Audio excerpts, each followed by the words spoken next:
So this is the amazing thing about practice. Practice is training how you want to exist, really, if you want to get very broad about it. It's, we arrive in our lives, and by the time we wake up into kind of consciousness as we move through our teenage years and wake up into, wow, this is my life, we've already got all of these habits in motion. There's no neutral setting in life. The act of existing is a doing. And we're existing in particular ways. And we're reinforcing certain habits. And some of those habits, if we're fortunate to have good role models and we have good instincts, and some of those habits are good. And some of those habits, for everybody, maybe don't serve us so much. Habits of rumination, of alienation, habits of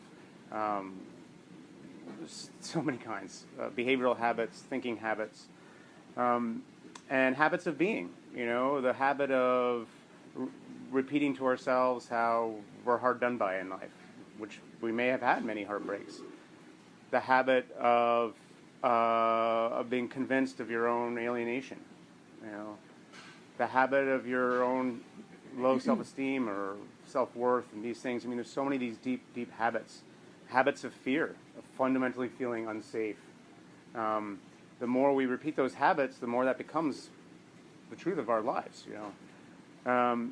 So that's the sobering news. And at some point, as an adult, you need to look at that news. We all do. We need to say, wow, that's true. If I just keep going in this path and responding in these ways, and these reactive ways, and these other ways, they're just going to keep. My one teacher talks about the waxy buildup. Every time you have a bit of reactivity, you get a little bit more reactivity, a little bit more. It's like there's a little waxy buildup until eventually your partner, who you loved like crazy 5 years ago, now when they're eating their food with their mouth open, you're like, I need a divorce now. The waxy buildup is so huge. You all of a sudden you cross this threshold, and it's like the point of no return. We all know that. We feel like this sense of, there can be this real sense of inevitability around seeing ourselves do that thing yet again, think that way yet again. It's like, oh man. So the good news is that this whole process can be, we can shift it, because just like we reinforce bad habits get worse in a way, good habits get better. And practice is an opportunity to be intentional about what kind of habits that we want to create in our life. What qualities of mind and heart and being and doing do we want to have saturating our lives? And contemplative traditions across the board tell us that there are some beautiful habits out there, not just contemplative traditions, humanistic traditions, psychotherapeutic traditions, that there are certain habits of mind and being and heart that are deeply healing to us and to the people around us. And that ultimately, you could say all of these habits, they move us in a direction of more intimacy and connection with our lives, with each other, with the natural world around us, more love, more gratitude for being here, more connection to the mystery of our own inheritance of this moment right now. So the question is, okay, we can say, let's say that we accept that, and we say, okay, I understand the principle. Now, how do we find our way into a practice that works for us? Because I can tell you now, there's a lot more interest in meditation. It's wonderful. But a sitting practice, focusing on your breath, may not be the right thing for many people. There may be people who need something a little more dynamic, a little bit more movement, or whose natural interest isn't so much on the breath. But there's another area, another domain of their life, of their experience that is inherently interesting to them. So what we do in a practice is we start with a form. We start with a form, a way of being, a way of doing, and we also have often an object. So there's something we're paying attention to in our practice. And the form, the shape of the practice, whether it's a movement practice, whether it's a sitting practice, whether it's focusing on the breath or focusing on sound or doing a visualization or prayer or connection, conversation, a shamanic nature practice, whatever it is, there's the form and there is the thing we're sort of paying attention to. And the more we repeat, and we're going to do this in particular ways. I'm going to tell you the ways in which we do the skills that we build. And the skills are universal. This is the good news. There's thousands of practices, but the fundamental skills we're building are very simple. There's really a handful, you could say, of skills. And so what we do in a practice is if we can learn to be deliberate about what those skills are, then we can begin to apply them in that form. And we choose the form that works the best for us. So that's the good news. We choose the form that works the best for us, and at a certain point in our lives, we can give up the form. We let go of the form, and because the skills now have become so intimate to us that we can begin to apply them in every form, all over life. And that's really the moment when our practice becomes our life. What I thought I would do for this sit is to first just say a little bit about how I see those skills. And different people will mention different skills, but I'll identify 3 or 4 that have been very fundamental for me, that in my teachings that are fundamental to how Buddhists think about practice.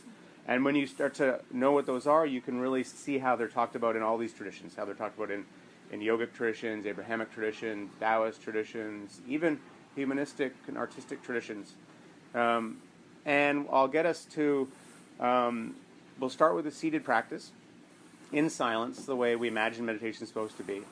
And I'll help us orient to a few different places of interest. So for some of you, the interest may be the breath itself or the body. For others, it may be the sounds, like the sound of the water. There's something about that just naturally draws you in. Or maybe there's something in visual space that's sort of enchanting to you, but we want to try to keep our awareness because that's a bit, you can get dreamy in there.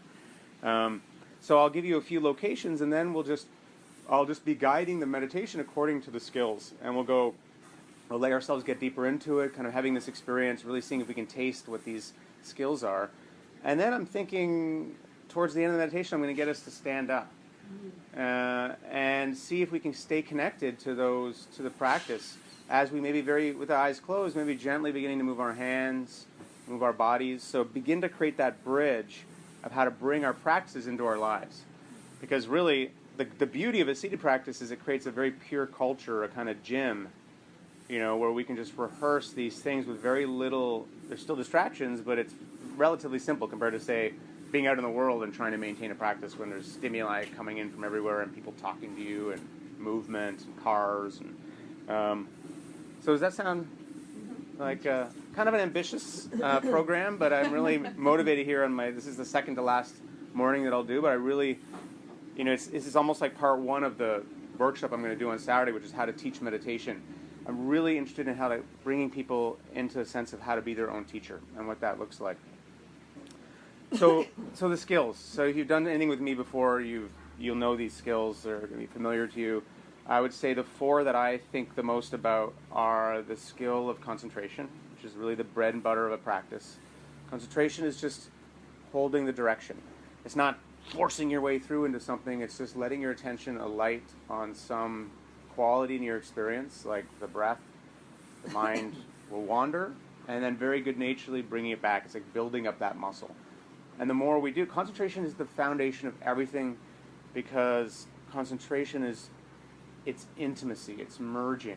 As we get concentrated into something, we move into the flow channel of that thing. So there's a communion that happens along the grain of our commitments. Concentration is and it's a muscle. We slowly build it up. So we've got concentration, and then we've got clarity, which is it's the capacity to be aware of what we're experiencing, of noticing, oh yeah, this thing is happening. Or when I listen to that sound, I can actually hear the particulate, the elements of the sound tumbling within the sound wave. Or when I feel my body, I can begin to feel the whole humid animation of the body, the sense of energy in the skin around me, or the feeling of the air against the skin with the fan.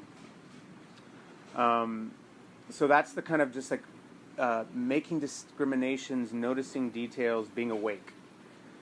And then we have, I would call this many things so important. There's a kind of friendly intimacy, a decision to treat the things we're feeling with respect, with care, a quality of allowing ourselves to begin to move along the grain of being delighted by experience, by everything that's going on, including all the things that we don't want to see, the challenging parts of us, like, because after all, we're all human, and we've all got parts of us that are reactive and petty and cruel, and just being able to see, be able to hold those things with this quality of caring, and then related to that is what I call the queen of all mind, heart, body qualities.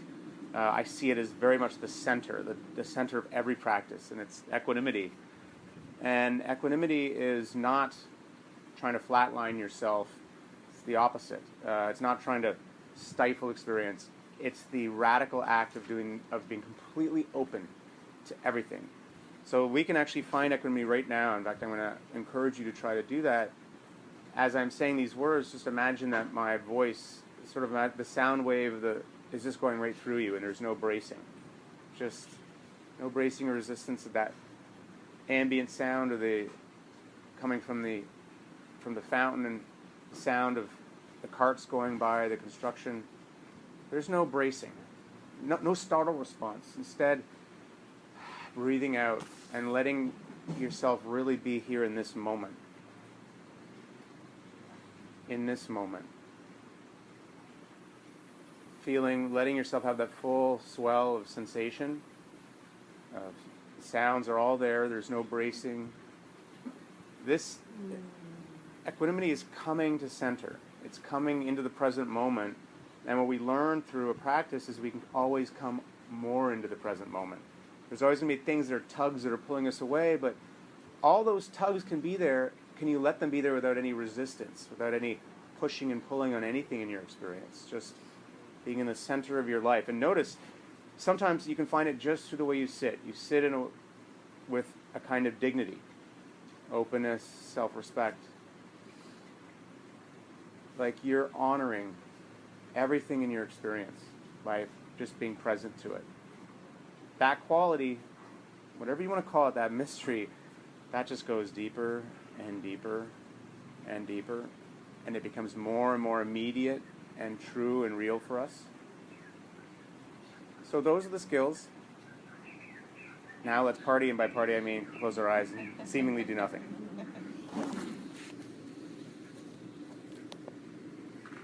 We don't have bells here. I keep forgetting to bring the bell, but just imagine a bell is going right now.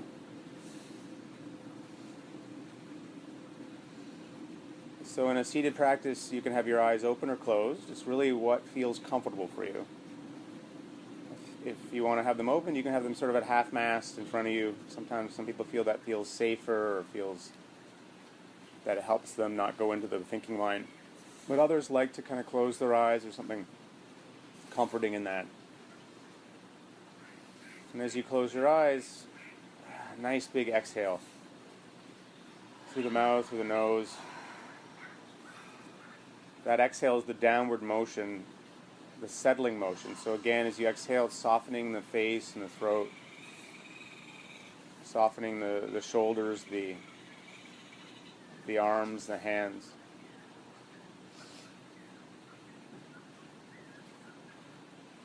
And the upward motion is the inhale. So when you breathe in through the nose now, just breathing naturally, imagine there's a line pulling you up from the back of the head, a string. So the inhale is the alertness. It's we activate the reticular activating system, part of the brain stem that keeps us alert. And then the exhale, that's settling. And as you breathe out, really feel the ground supporting you underneath.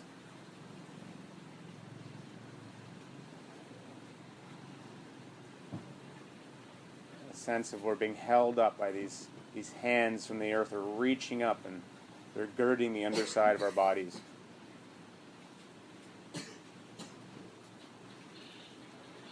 And let's, at the very beginning, connect to this equanimity stance, this stance of openness, of not pushing and pulling. So, whatever slight annoyance you might have had, a little tension, a gripping, can you just let that go? You let all sounds be here.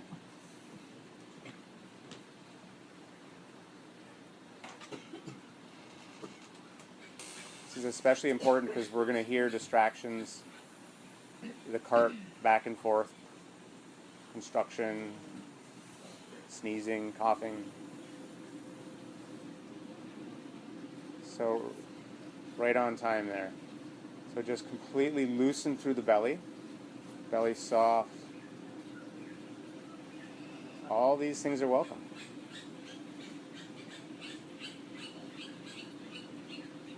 So this is the beginning. In many traditions, this is the only practice you need to do. This practice of being and allowing. But we're going to also work with an anchor, something to focus our attention on. Anchors can really help us get concentrated. They give us an object in our experience. And the thing here is different people are naturally interested in different objects. The classic one is the breath. And when I say the breath, I mean the sensual experience of breathing. The feeling of the air, the cool air entering the nose and touching the back of the throat. The feeling of the belly rising a little bit, the tightness in the belly.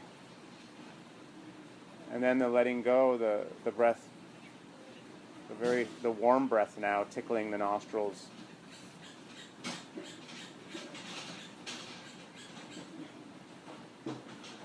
So that's one option. And you may right away feel that and be like, yeah, I can work with this. Again, knowing there's these sounds that are just potentially distracting.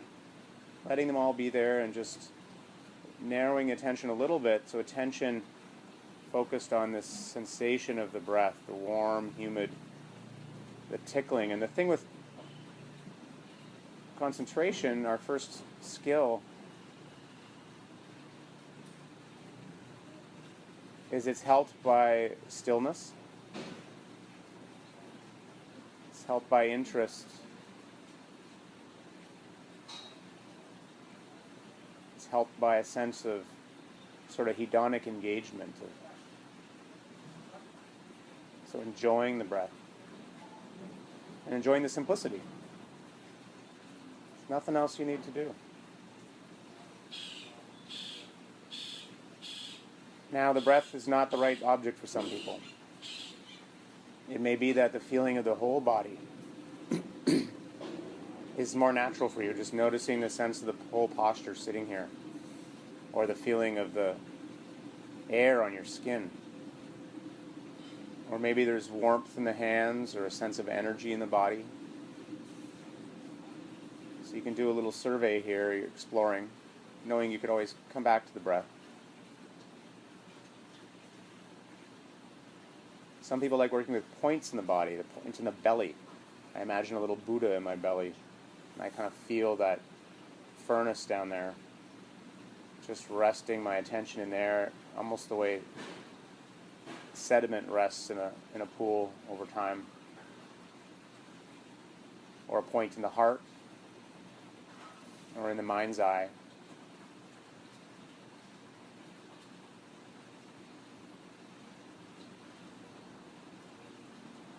And finally, I'll just give you one last option.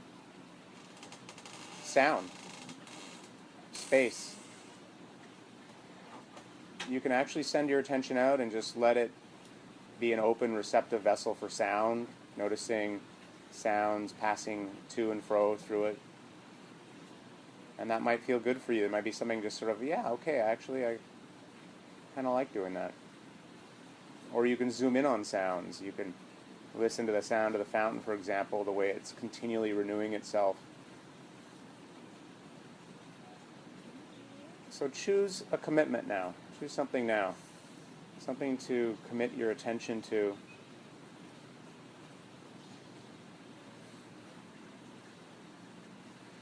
And we commit by hearing, we commit by feeling. And let the commitment be soft. There's no strain. So your face is soft. You're just delicately holding your attention in that direction. Feeling and exploring. Let's try this for a little while.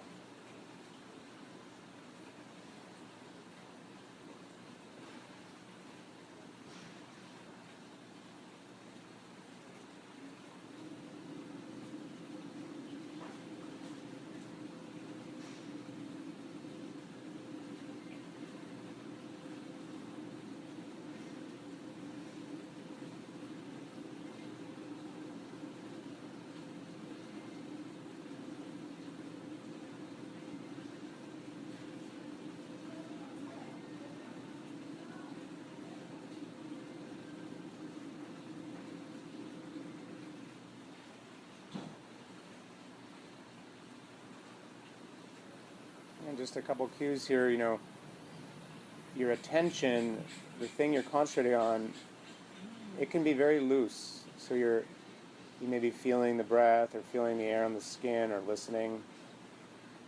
And that's sort of in your focal awareness, but there may be a loose, open sense of awareness around that, aware of the room, of sounds, and that's fine. We kind of choose our focus. Some people end up focusing in a quite narrow way, and that feels right. Others, the focus can be more broad and open. So there's this gentle attention in the foreground, with all the rest of these sounds, including thoughts that may be pulling at us, or uncomfortable body sensations, feelings, they can all be there in the background. You're kind of lightly aware of them, but focused and committed to this one object, to exploring it. How delicately can you feel? Can you listen?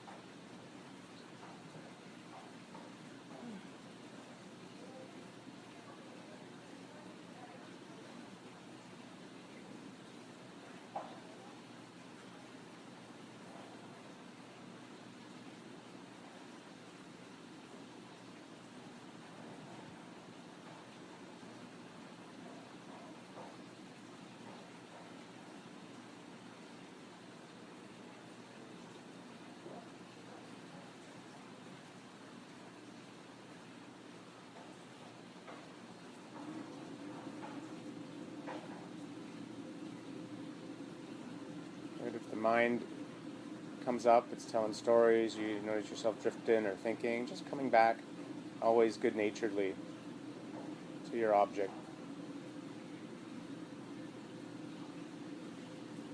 Softening any reactivity around my voice or distractions. Committing. Feeling. How deeply can you feel the subtlest part of the sensation? How subtly can you hear? The stiller you are,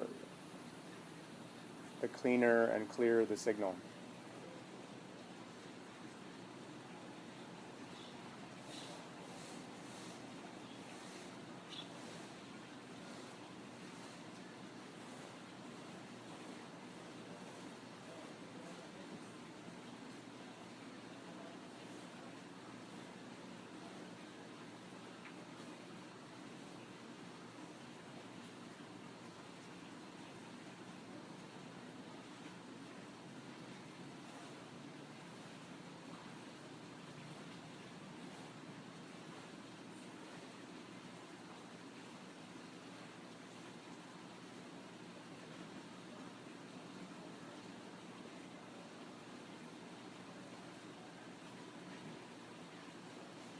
So the taste of concentration is the taste of absorption.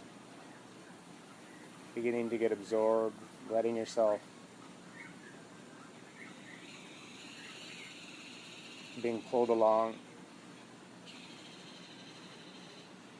And it can take a while to generate, or it can begin to happen quickly. This is concentration.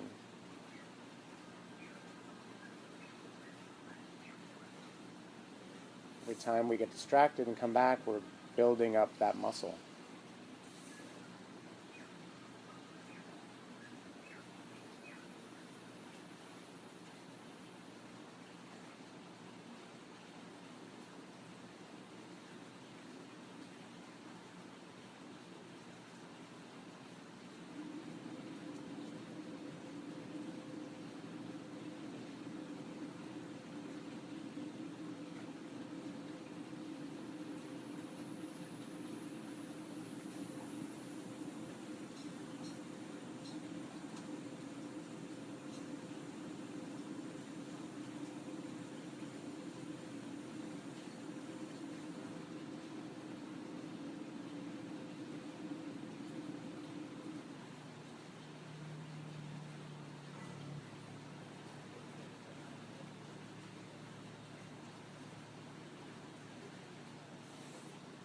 clarity piece is about discernment. Can you notice, in any sensation you're with, can you notice the details? Where's the center, the edges? How does it change? Can you notice the subtler, softer parts of it? The face soft, not straining, but moving into the interstices of the sensation, like a bee pollinating a flower.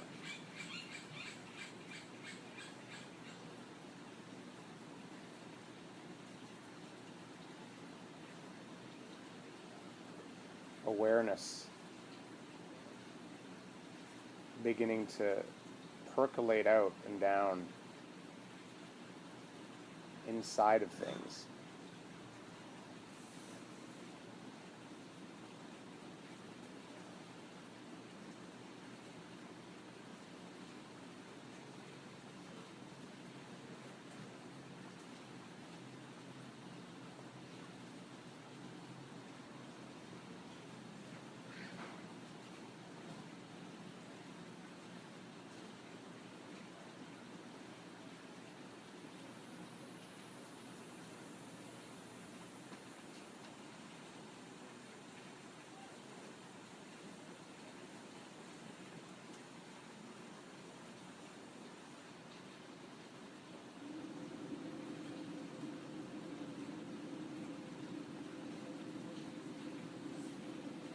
And there's a skill of friendliness, of enjoyment, of intimacy.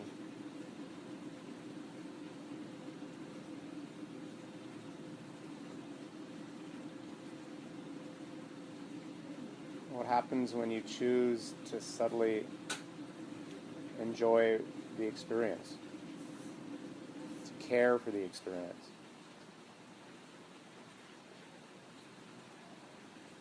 Not gripping onto it, but there's a kind of tenderness.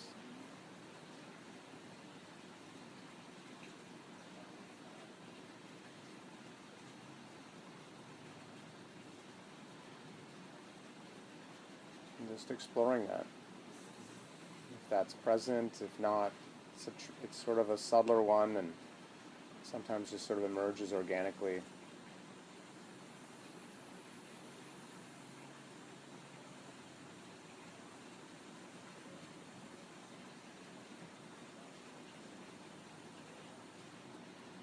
Connected to gratitude.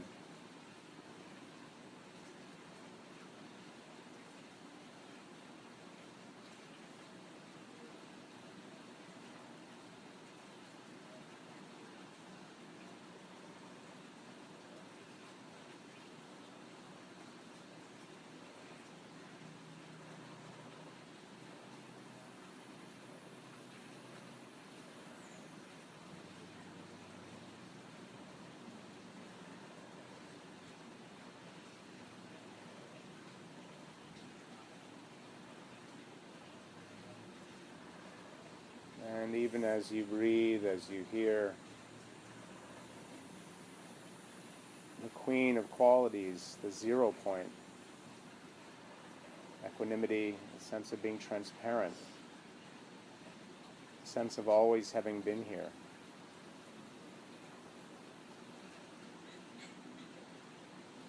Allowing all things.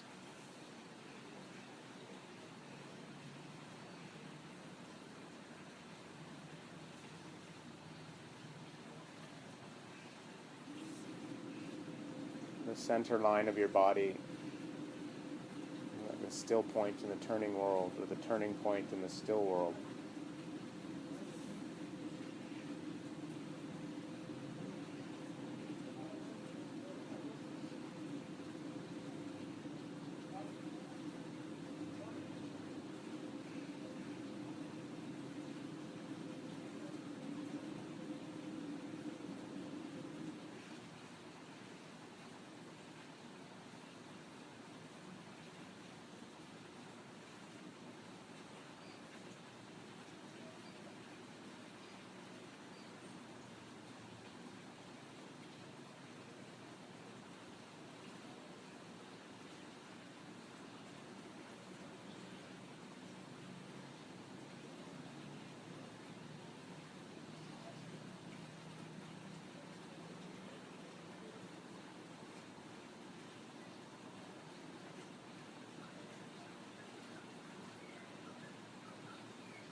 Okay, good. So now I'm going to invite you to very slowly stand up. But as you do, how can you do it in a way that you're still connected to this experience of keeping with your focus wherever it is, feeling it, open to it? How delicately can you move so that you maintain this contact? You may want to keep your eyes closed, or just have them open for a tiny bit so you don't bump into somebody. Because we're just going to explore this transition. I know this is a bit unusual, but just the best you can.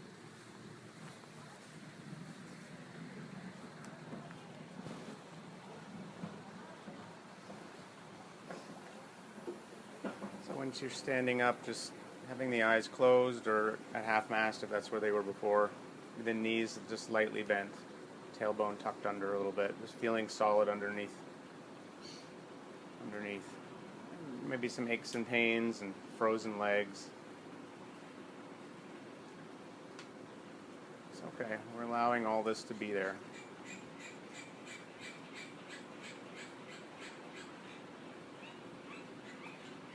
So with the eyes closed, standing, go back to your object, whatever commitment you had made.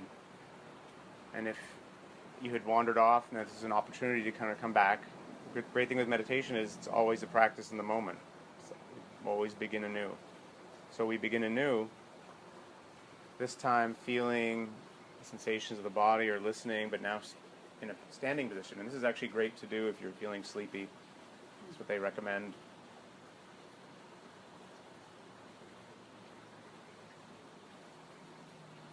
So we're just noticing if that's different, trying to practice this way. Breathing, feeling, hearing.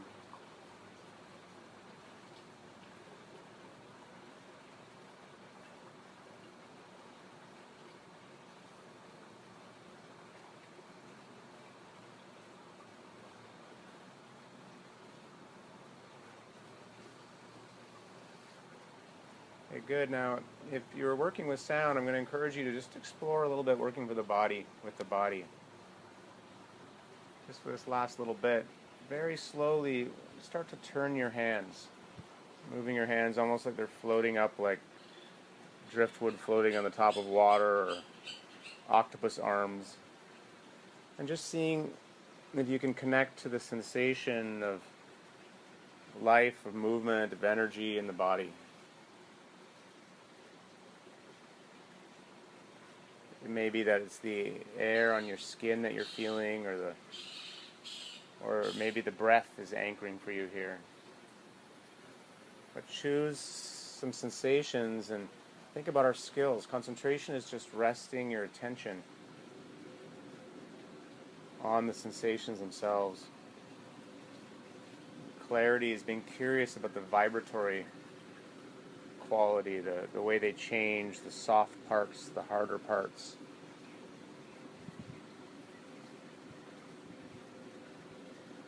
Equanimity is smoothness.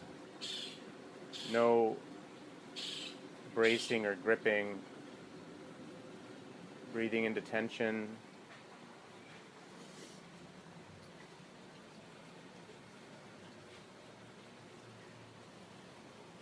And you might just be moving your hands in the most subtle way. Maybe at your side they're just gently swaying, or maybe they're out in front of you or above you. And you can rock the body ever so gently if you're motivated to, or stay still. So this is now really vividly bringing this practice into life.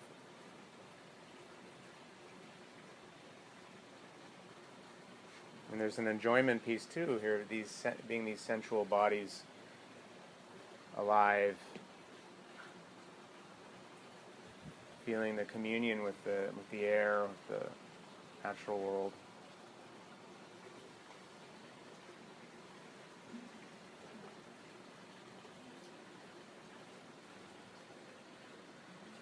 So I'm about to do something very risky here, so I want to prepare you for it. But the last move is potentially opening our eyes, and even as our eyes open, trying to stay connected to these sensations, even the rather ridiculous visuals of us all floating around like octopuses, being okay with that. But seeing as we open our eyes, we can stay connected to the meditation, to the and remember the qualities: the concentration, the clarity, the equanimity. How hard is it to connect to these when your eyes are open? All of a sudden, we're much more self-conscious.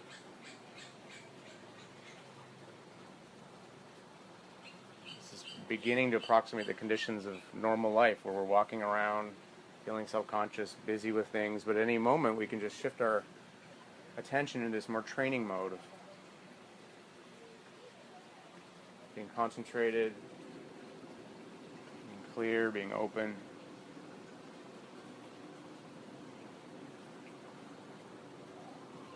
And you can actually notice self-consciousness here. It's just another sensation. It's often a visual of yourself in your mind's eye, how you may appear, a contraction through the center. So you can actually move with that sensation as almost like a dance partner. As soon as you acknowledge it, it's not as big a deal. It's also judgments, the inner voice going, "This is ridiculous." I hope nobody remembers this. I hope nobody's noticing me.